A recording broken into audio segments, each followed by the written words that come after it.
Përshëndetje, epizodi 4 i sezonit 5 podcast Flasim, me zërin pakës të ngjirur, po e jap në paradhënie që të mos shqetësoheni apo mos çuditeni, po thjesht të qeshni nëse në ndonjë moment caktuar do të ketë ndonjë kapërcim të ndonjë nga telat e violinës sime të palodhur, dhe le të fillojmë me shënimet e javës.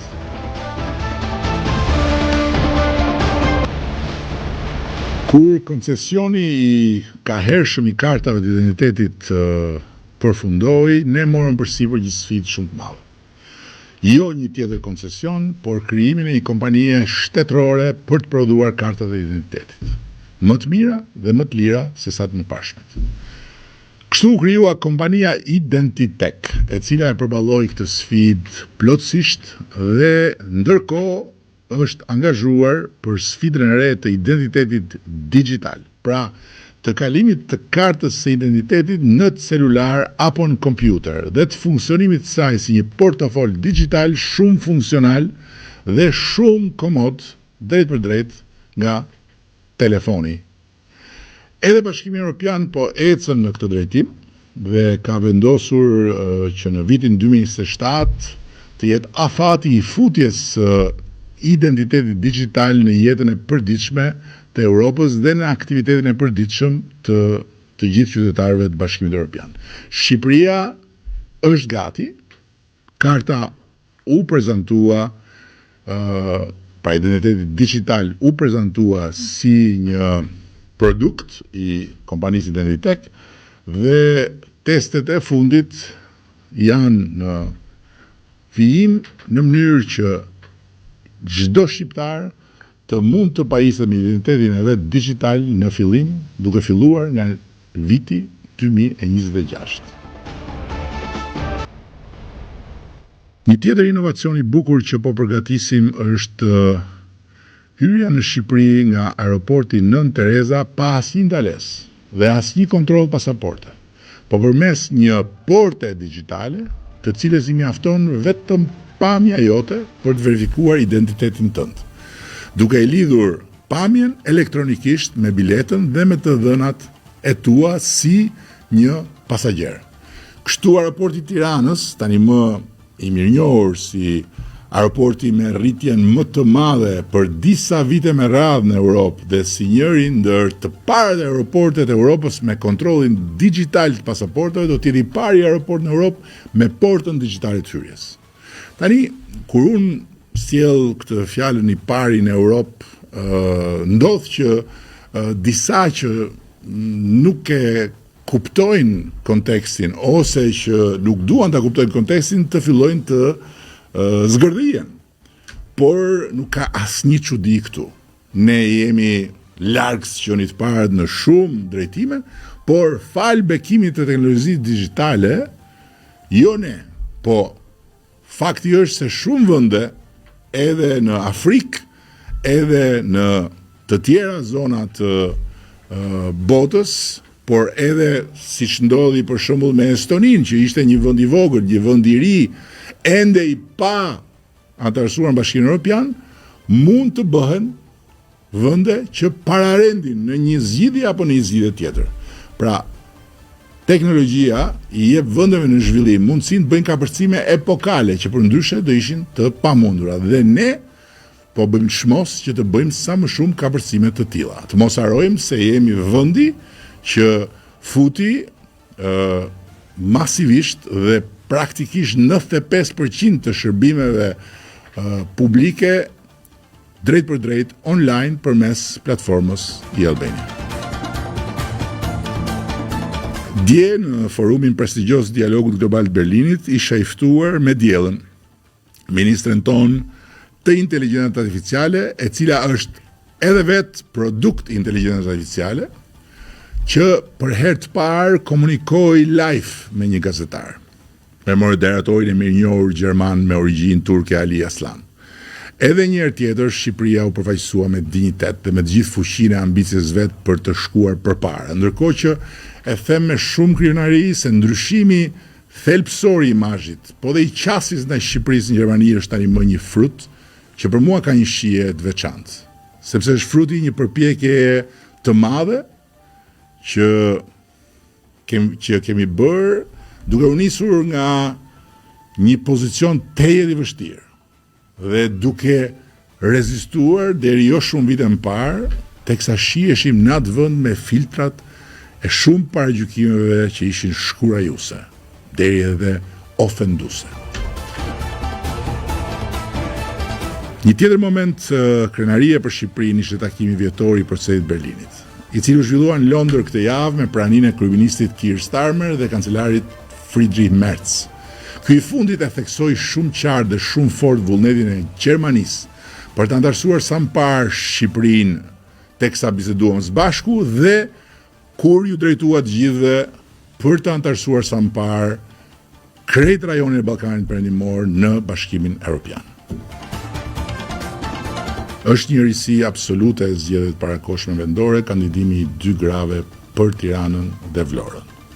2 qytete dorës parë për Shqipërinë që do drejtohen nga 2 gra, të cilat kanë një karrierë shumë të ngjashme në një periudhë caktuar, kur kanë drejtuar respektivisht rilindjen e qendrës spitalore universitare Nën Tereza, flas për Ogerta Manastriliun, dhe të spitalit Renard Vlorës, kanë parasysh Bruna Mersinin.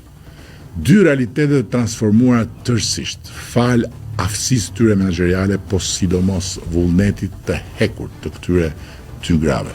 Ato janë që 2 fitueset pa diskutueshme të garave ku kundërshtarët janë shëmbëltyra kuptim plot e disfatës së radhës së ndjespas Partisë Demokratike. Këneta është kaq e dëshpëruar sa për Tiranën ka nxjerrë një aktor humori në rolin e një kandidati qasmet pavarur, që për vite të tëra i ka bërë për të qeshur të gjithë pa dallim, madje edhe vetë Kongresin e Partisë Socialiste e ka shkrirë gazit kur ka ardhur një herë për të luajtur rolin tim. Prandaj unë nuk e gjykoj hiç as fare keq aktorin për rolin e ri që ka marrë, se aktorët atë punë kanë, me role jetojnë. Po kush voton mua dhe Partinë Socialiste do të votoj Ogerta Manastriliun. Ogertën që t'i jap Tiranës drejtuesin e duhur dhe qeverisë partnerë domosdoshëm në kryet bashkisë për të vazhduar pa u ndalur punën transformuese për kryeqytetin e Shqipërisë 2030, kryeqytetin e Europës së Ballkanit.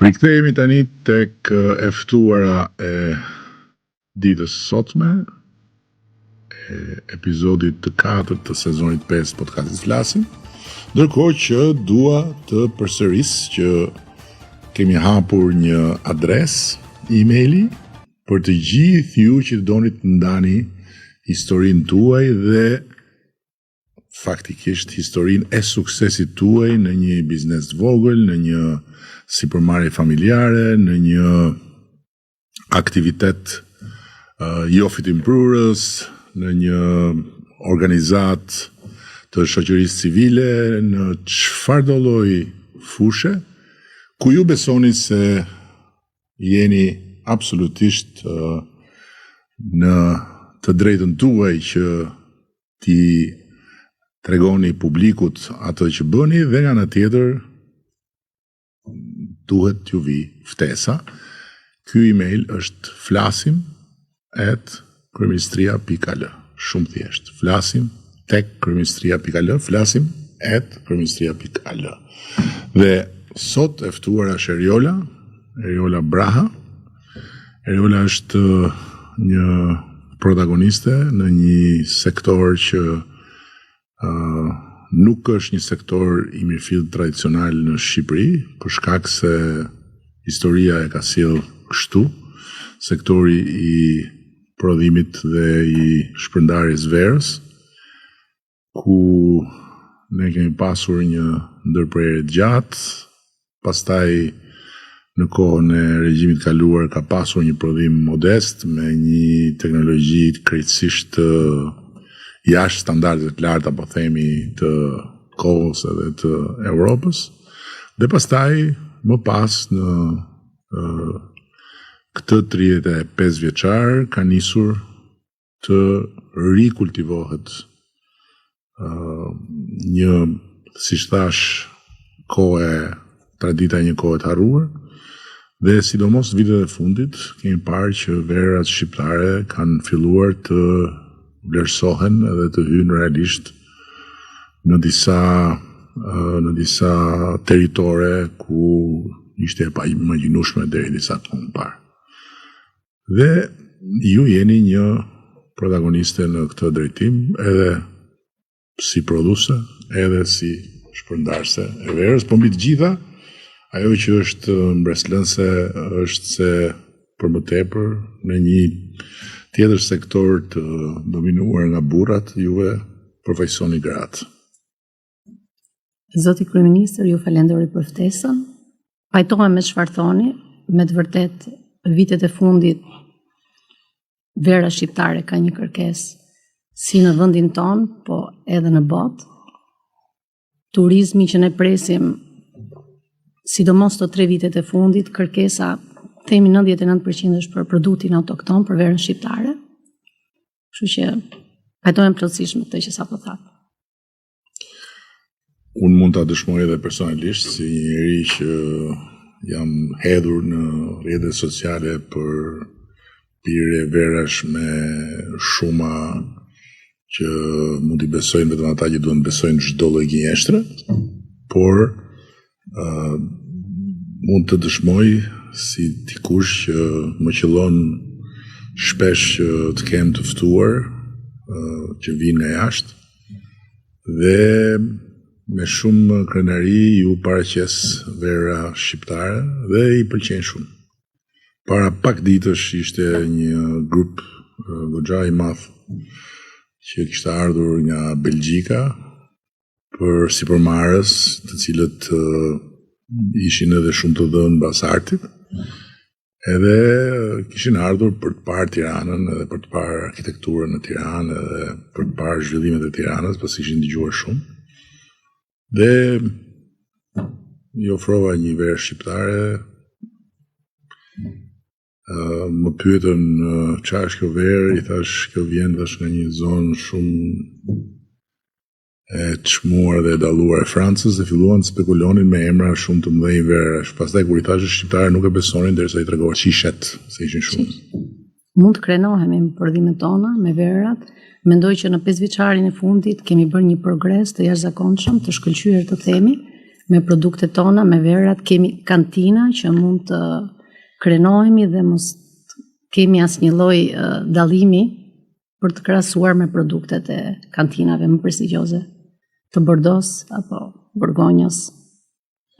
Tani pyetja që me siguri bëjnë shumë nga ata që na ndjekin është ç'ne ju një grua e re, edhe pse nën e një djali goxha të rritur shtatlart edhe goxha simpatik, merrni me verën, si ka ndodhur kjo lidhje me verën edhe ç'a ju ka bërë që të kapeni mbas verës kaq fort?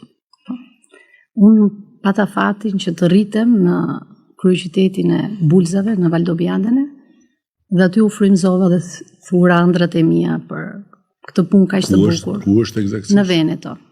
Unë migrova në moshë shumë të vogël, në moshën 10 vjeçare, dhe aty u frymëzova se çdo ditë zgjohesha dhe ndodhesha pranë vreshtave. Diskutim që po si ndodhi që shkuat në atë zonë?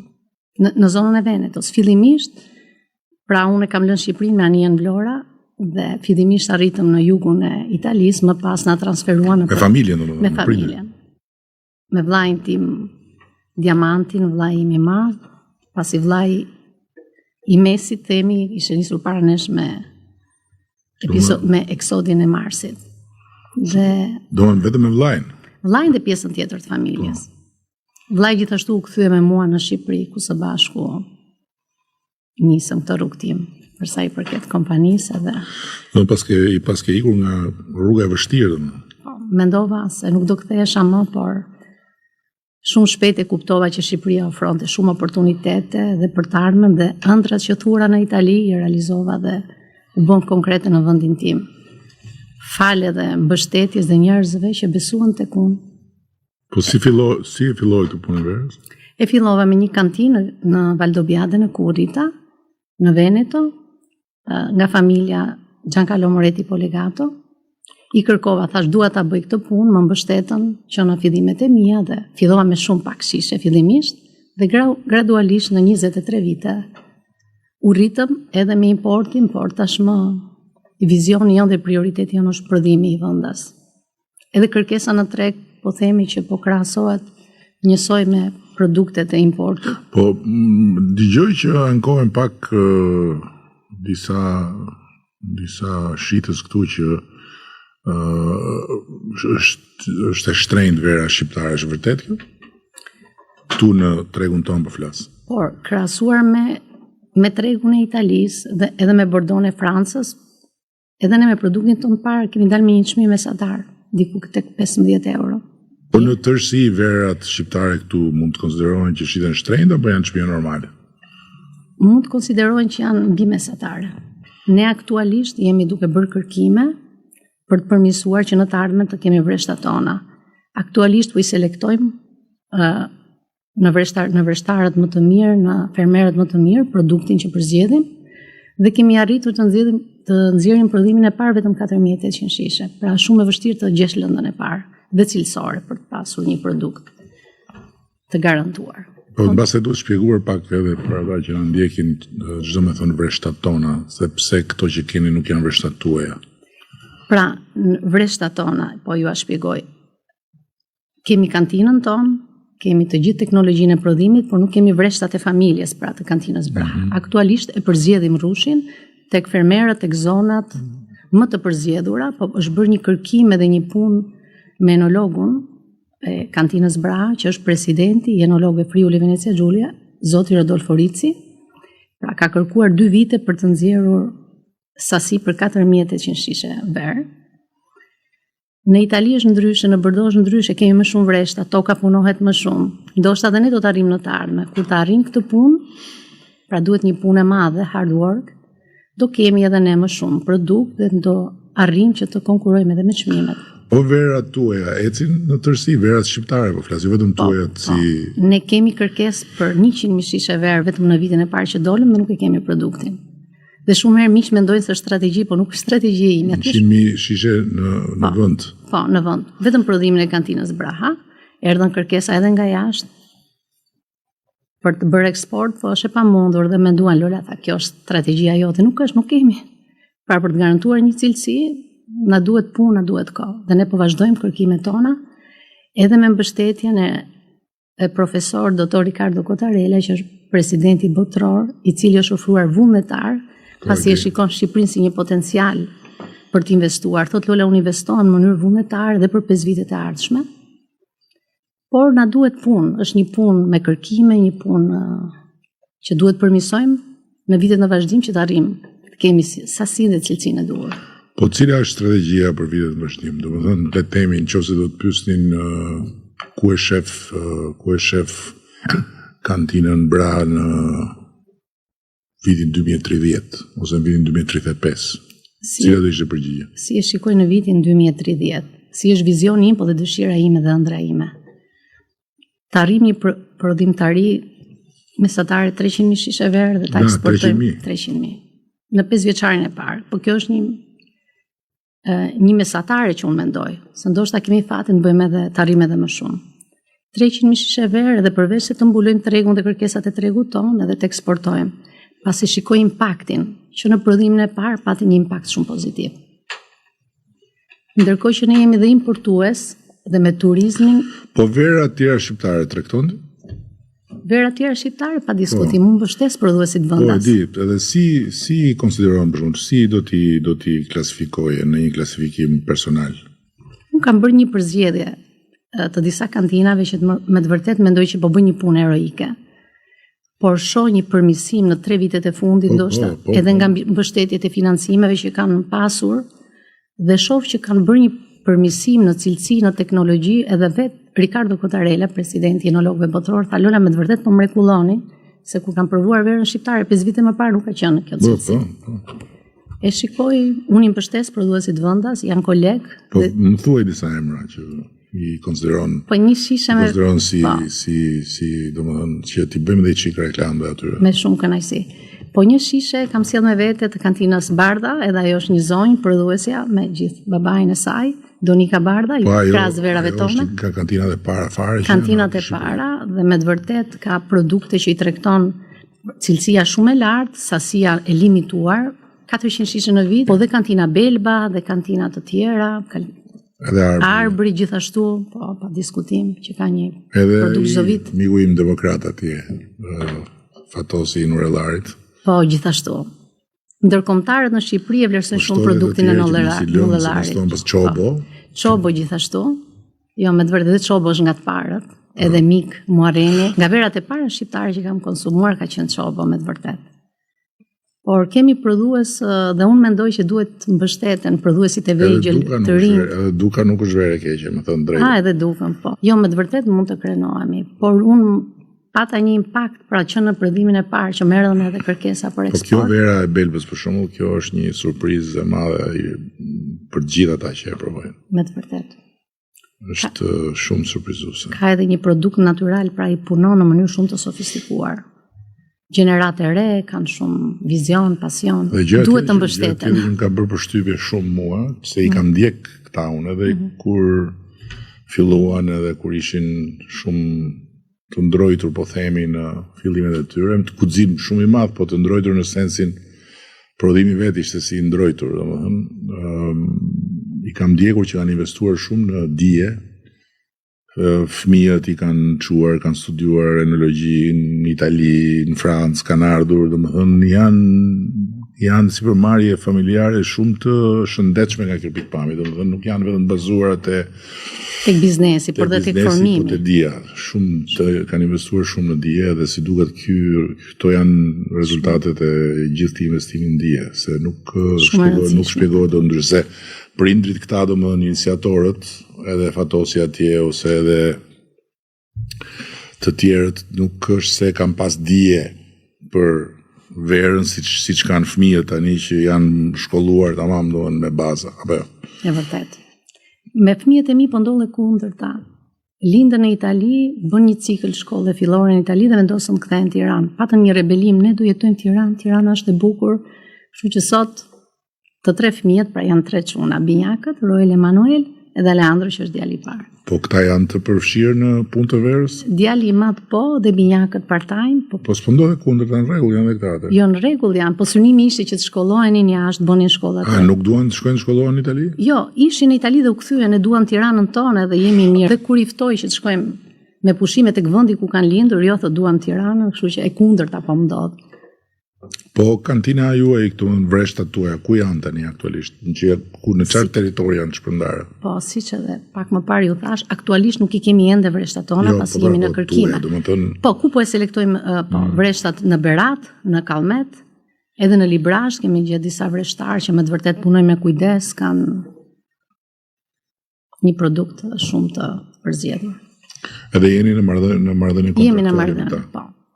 Kemi kontrata 2 vjeçare dhe kjo gjë mund të stimulohet edhe në zonat tjera, se nëse ata kanë kontratat e sigurta, ata punojnë të gjithë, do nuk diskutohet. E rëndësishme është që të zgjerohemi sa më shumë me vreshtaritë, që të kemi mundësi të kemi më shumë prodhim. Kjo është shumë e rëndësishme, se dhe shatot në Francë, negociantët e mëdhenj që tregtuan verat më të shtrenjta në botë, nuk kishin vreshtat e tyre, pra se përzgjollën si përzgjedhim edhe ne. Por në një të ardhme dëshira jonë dhe vizioni jonë dhe për atë që ne çfarë po punojmë është të kemi vreshtat tonë. Domethënë vera juaj është një përzgjedhje midis këtyre territoreve. Domethënë është unike në këtë sens. Dhe menduar nga enologët italianë, pra enologët që sot na mbështesin janë vullnetarë. Po importi si shkon? Importi shkon mirë, por jo siç pritet. Pra, të gjithë kantinat që ne përfaqësojmë në Shqipëri, pra prodhuesit e huaj, filluan të telefononin kur morën informacionin e bumit të turizmit në Shqipëri. Lola, pse nuk po bëni shumë porosi, çfarë po ndodh në Shqipëri, po bëhet nami me turizëm? Thash, okay, po turistët po kërkojnë verën shqiptare. Pra pati dhe një impakt si një bisedë, u përplasën pak për sa i përket bisedës. E kanë ndihmuar shumë turizmi verën shqiptare. Nga i pamja e shitjes. Shumë, e vërtet. Dhe kanë ndikuar dhe të çmimi kanë përshtypjen. një farë mënyre. Domethënë po midis nga 1 deri në 10, domethënë sa e vlerëson ti impaktin e importit, domethënë sa e kënaquria nga 1 deri në 10 me verat e importit në treg. Unë e kënaqur jam se gjithmonë synoj progrese dhe tritem, por kërkesat në treg janë më shumë për verën vendase. Pra gjithë turizmi që ne presim kërkon ekskluzivisht 90.9% verën shqiptare, verën vendase. Pra na pret një ardhmë ndryshe. Pra kërkesa do jenë më shumë për produktin tonë. Dhe kjo vjen dhe si rezultat se në pamje të parë duket sikur kur dëgjon kështu duket sikur kërkojnë verën vendase nga që është më e lirë. Po unë nuk e besoj këtë. Jo, se nuk është më e lirë. Unë besoj e para se nuk është, ose nëse është më e lirë se disa nga ato emrat e mëdhenj, nuk është më e lirë se sa të tjera që mund të jenë këtu. Ose se sa ato të lirat e supermarketit. Por besoj që vjen nga cilësia, sepse unë e shoh edhe me njerëzit që vinë për vizitë këtu. Domethënë që vinë vizita me cilët unë takohem dhe kur qëllojmë që janë darka ose dreka. E thonë ajo vera që kam pirë herën e kaluar ose më kanë thënë për një verë, domethënë është një gjë që meritonte këtë podcast sot. Mund ta shpreh pasi vera jon ka një qasje pak, jo pak, po shumë të sinqertë edhe autentike. Pra ndryshe nga këto produktet komerciale që kemi në Europë, vera italiane, vera franceze, është autentike, ka një profum sinqeriteti dhe kjo i tërheq vëmendjen edhe konsumatorit tuaj. Po kështu sa i njefti verat e tjera, domethënë sa njohje ke, kuptimin njohje nga vipamja enologjike. Verat ndërkombëtare flasim. Ato që tregton. Ato që tregtoj. Unë nuk jam teknike, pra unë domethënë ti i dallon dot për shembull ja. Po i dalloj, kam bërë dhe degustime me sy mbyllur. Nuk jam një gjeni. Ke bërë dhe blind test? Kam bërë. Nuk jam gjeni, por aq sa është eksperienca ime, mundohem që të mësoj çdo ditë më shumë. Unë do i gjë dhe e ke gjetë me një fjalë me sy mbyllur. Po. Mirë, jam dhe gjetës e mirë, po. Pash dhe një film, nuk e di a ke parë, po duhet ta shohin të gjithë ata që duan për i moment shkëputen nga se unë filmat i shoh shumë se i kam si shkëputi, i shoh mbas orës 12 natës. Unë nuk ka kështu markesa të mëdha, po është jashtëzakonisht i bukur pikërisht për degustimin, për blind testet, është një betejë e jashtëzakonshme midis një vajze dhe një djali, s'po të tregoj më shumë. Shumë interesante. Edhe tregon se si ajo vajza që kur ishte e vogël, babai e vinte përballë, i mbyllte syt dhe i jepte lloj bimësh, lulesh, që ajo i nuhaste, që i provonte me gjuhë, pastaj pak nga pak verën, derisa ajo u bë, gjua e saj dhe qelza e saj u bë si laborator enciklopedik. Stërvitje është, vërtet. Stërvitje, po. Unë kam qenë me fat, me të drejtë. Ajo që është impresionuese, që ne nuk e kuptojmë dot, ti e kupton unë jo, është që njësoj si veshi, njësoj si syri, edhe njësoj si unda, ose unda është e përfshirë në këtë rast, nuhatja dhe shia janë plotësisht të stërvitshme deri në detajet jashtëzakonshme. Jam shumë dakord. Dhe atje kur gjen komponentët, ka këtë brenda, ka kaq kështu, me një glëng është spektakël. Stërviten për atë proces. Që të mos mbetet ndonjë merak tjetër këtu në këtë kryezë. Besoj që ka ardhur koha që ne të kemi një panajir të bukur të verës në Shqipëri. Nuk e kemi një panajir të bukur të verës, apo jo? Së shpejti, në datën 26 nëntor, vjen për herë të parë Vinitali. A vjen këtu? Po, vjen në Tiranë dhe do mbahet masterclass dhe talk show në akademinë tonë, Akademia Alejandro, gjithmonë në Pizarro. Nuk na folë për akademinë. Tani do flasim edhe për akademinë. Mirë. Pra pjesë e projektit për te kantinës është edhe Akademia Alejandro. Këti vitin që vjen do nisim bashkëpunimin me Vinitali Academy dhe me Akademinë e Londrës, që është akademia më prestigjioze. Po çfarë ka akademia? Si është e formsuar? Çfarë ka? Akademia është me kurset e nivelit të parë, të 2, të 3 dhe të 4 të enologjisë, sommelierisë, gjithashtu. Ka dhe këto? Po. Kryesisht, por gjithashtu kemi ka dhe këto testet, apo jo? Testet, certifikimet ndërkombëtare. Po kush janë profesorët e akademisë? Do vinë nga jashtë, vinë nga Londra edhe nga Akademia e Vinitalis. Gjithashtu do bashkëpunojmë edhe me organizatat që kemi në Shqipëri, pra do jemi një ekip, do jemi gjithë bashkë. Po Vinitali, kur thua vjen Vinitali, vjen për akademinë. Po, Vinitali vjen për të bërë vizitën e parë në Shqipëri, pra Vinitali Albania, Vinitali Tirana për herë të parë, dhe eventi do të mbahet në akademinë tonë, pasi mund të presim edhe evente të rëndësishme. Tashmë ndihem sikur jam nga Picalla, se flas vetëm për Picallën, prapa Kodrave të Liçenit, ndodhemi shumë afër. Po aty e kaloj gjithë ditën edhe. Në Kraun. Po. Presim për cilëtin njerëz nga gjithë bota. Një panajir i verës i bukur na duhet. Okay. Mund ta bëjmë edhe mund të Unë jam e gatshme të jap suportin tim, kontributin tim. Organizojmë edhe të kemi edhe të tjerë që të vinë. Mund të krenohemi me të vërtetë. Dhe doja t'ju bëja një pyetje zoti kryeminist, nuk e di si e mendoni. Dëgjoj miqtë e mi ndërkombëtar, po edhe kantinat që bashkëpunoj Franca, Italia. Thënë Lola, dhe 5 vite Shqipëria do bëhet një Zvicër, do vim të gjithë aty. Si e mendon Shqipëri në 5 vjeçarin e ardhshëm? Tani jemi te pjesa e fundit që është pjesa e pyetjeve të tua për mua. Po, e mbylla shpejt, bëra gabim? Jo, mirë bëre, shumë mirë bëre, se mund të flisnim më gjatë, po për natyrën e podcastit është më së mjaftueshëm. Ndërkohë që unë nuk mendoj që ne do bëjmë si Zvicra, sepse Zvicra është krejt tjetër, por ne do bëjmë si Shqipëria që shumë kush dëshiron të ketë, por që se ka ende. Dhe unë besoj që në dekadën tjetër, 2030 dhe momenti që ne do hymë në atë kohën që në atë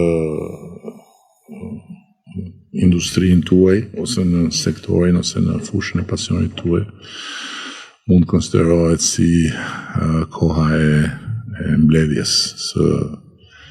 mbledhjes produktit, mbas një kultivimi të gjatë, mbas një mundimi të gjatë, mbas i kanë kaluar të gjitha rreziqet nga shirat e nga breshërat e nga insektet e nga smundjet e nga të gjitha, do jemi në një fazën kur do mund ta mbledhim produktin dhe pastaj me atë produkt të krijojmë një shije komplet tjetër të Shqipërisë, por në kuptimin e pakthyeshmërisë së saj. Se problemi kryesor që unë shoh në këtë fazë është të garantojmë pakthyeshmërinë e gjërave që janë bërë, dhe pastaj nëse e garantojmë pakthyeshmërinë e gjërave që janë bërë, kemi mundësi që edhe për gjërat që janë bërë dhe për gjërat që po bëhen, të fillojmë të sigurojmë cilësi. Pra, toka e mbjellë dhe vreshtat e rritur dhe procesi drejt marrjes prodhimit të mos përmbysen nga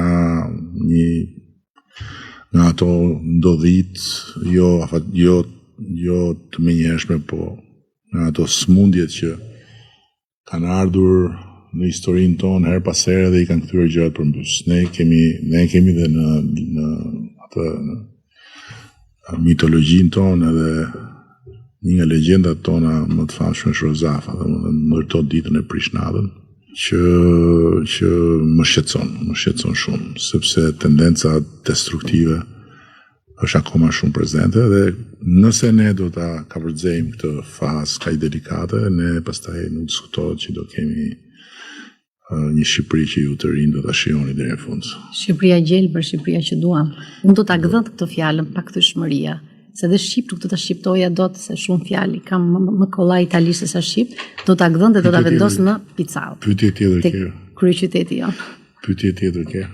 Si është e diela e kryeministrit? E diela është një moment tranzicioni nga javë në javë, në kuptimin që përpiqem ta ul pak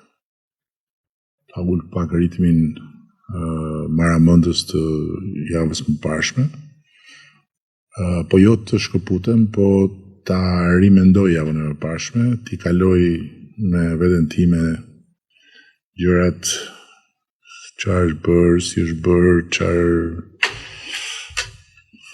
s'është bërë mirë, ku është bërë një gabim, si don, i bëj një analizë javës, edhe përgatitem për javën tjetër, dhe këtë gjë, edhe ndërkohë mund të ketë brenda edhe aktivitet, qëllon që ka edhe aktivitet, se kam në dorë agjendën time në një kuptim, se më kujtohet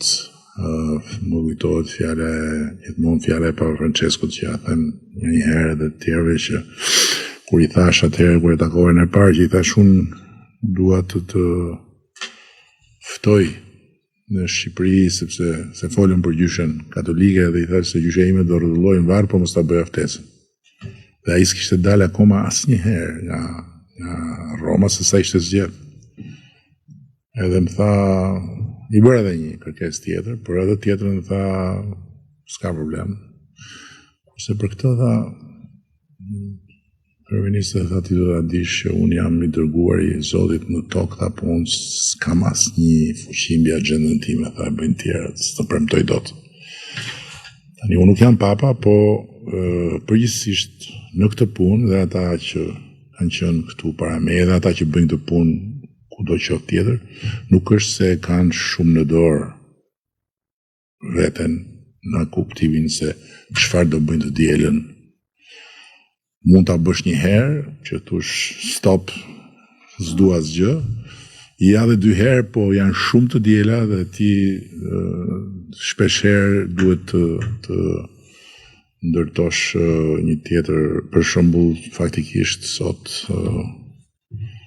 mbas duke prezumuar që po transmetohemi pikërisht të dielën, duhet të nisem në Riyadh ku më ka ftuar princi i kurorës, një mik që kam kohë pa e parë po komunikojmë vazhdimisht, Mohammed bin Salman, dhe atje zhvillohet një aktivitet shumë i rëndësishëm vjetor dhe më tha duhet vish patjetër. Kështu që duhet nisem për Riyadh. Është ndryshe nga se ne e mendojmë. Dhe nuk e di si e mendoni ju, po pra nuk keni atë lirinë dhe privilegjin. Dhe lirinë që kam në atë hapësirë e kaloj duke i bërë prap një padrejtësi lindës dhe zaos dhe 2 të mëdhenjve që janë domethënë viktimat e drejt për drejta të gjithë kësaj pune dhe që paguajnë drejt për drejt kostot të pa tregueshme nga puna ime, sepse nuk rri mjaftueshëm, po shkëputem sa mundem dhe shkoj në studio tek Shpella e Dules për të punuar, sepse në fakt atë e kam pjesë të punës, domethënë unë kur punoj, kur merrem me skulpturë, jam duke menduar eksaktësisht duke bërë atë analizën e javës që tash. Edhe bëhet shumë më qetë ashtu. Pra ndërkohë që mendon edhe programon javën, je duke ndërtuar edhe veprën e artit. Sepse natyra e punës që bëj unë si artist është e tillë që është shumë më spontane, domethënë nuk është diçka, unë nuk e mendoj përpara se çfarë do bëj. Di që për shembull ulem vizatoj gjatë gjithë kohës në zyrë gjatë bisedave ose gjatë telefonatave dhe unë jam komplet i përqendruar te biseda ose te telefonata, ndërkohë që dora ka punën vetë dhe syri ndjek dorën, ndërkohë që veshji dhe mendja janë tek bisedat dhe telefonata, dhe njëjta gjë kur shkoj në studio unë di që do bëj skulpturë, por nuk di se si do duket ajo gjë. Dhe është një gjë që spontane, natyrale, krijohet nga duart dhe syt, ndërkohë që mendja punon. Në akademinë tonë Picall kemi disa vepra arti, po mungon një skulptor. Këtë tani duhet ta shohim. Këtë duhet ta shohim.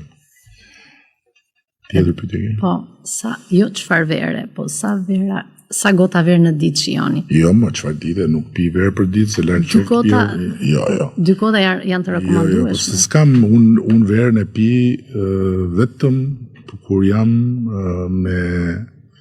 me njerëz që më vizitojnë dhe kur është një darkë, në drek në 90% rasteve jo.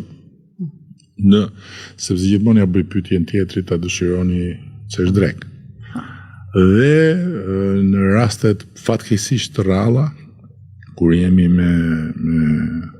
në folen tonë që ftojmë ndonjë mik edhe pim në një gotë verë, po jo, nuk bëhet është rekomanduar 2 gota verë në ditë, edhe për shëndetin, edhe për dietën. Jo, se nuk... Se synojmë edhe që prodhojmë më shumë vitet që nuk jam më në moshën tuaj, jam pak më i avancuar në moshë dhe historitë e metabolizmit janë ndryshe në qikë tani. Nëse shijojmë verë nuk llogaritet mosha.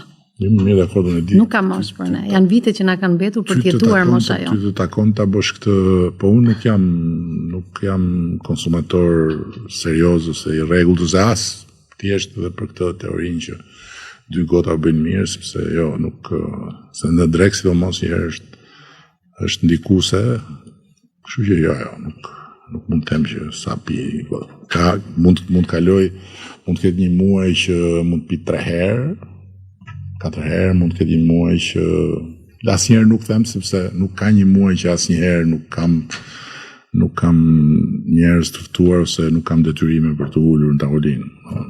Kur do vizitoni Picallën tonë? Këtë pyetje e prisja edhe t'jap fjalën që patjetër do ta vizitoj. Unë nuk ja përtoj këtyre vizitave se e bëj edhe për të parë dhe për të mësuar, po edhe për të promovuar dhe për të mbështetur njerëzit. Dhe ta jepni një mendim? Dhe jo, mendime për arkitekturë, për dekor, për shije, edhe sikur mos më kërkosh, unë jap gjithmonë. Edhe kam të pamundur mos t'i jap, sepse unë jam shumë i dhënë mbas bukurisë. Dhe kemi me të vërtetë të dobishme të nevojshme. Mbas hapësirës edhe mbas arkitekturës dhe mbas dizajnit, sepse unë besoj shumë që një hapësirë e organizuar me shije nuk ka rëndësi se sa gjëra ka brenda, mund të jetë të thjesht fare.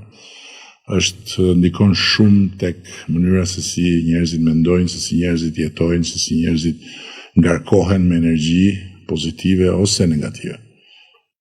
Për shembull, unë kam terror nga ato ku bëjnë ato kolonat si harxojnë dhe para, bëjnë ato kolonat si antike, lyejnë me flori falso, kam terror nga ato. Duka ta them këtë sepse nuk e kam fjalën që duhet të jetë diçka, për shembull, shtëpia jonë është super e thjeshtë nga pikpamja e dizajnit, por është e veçantë. Kështu që tek thjeshtësia është dhe sofistikimi. Dhe ajo është më e vështira. Luksi i vërtet është thjeshtësia. Kantina jonë është përshtatet me natyrën.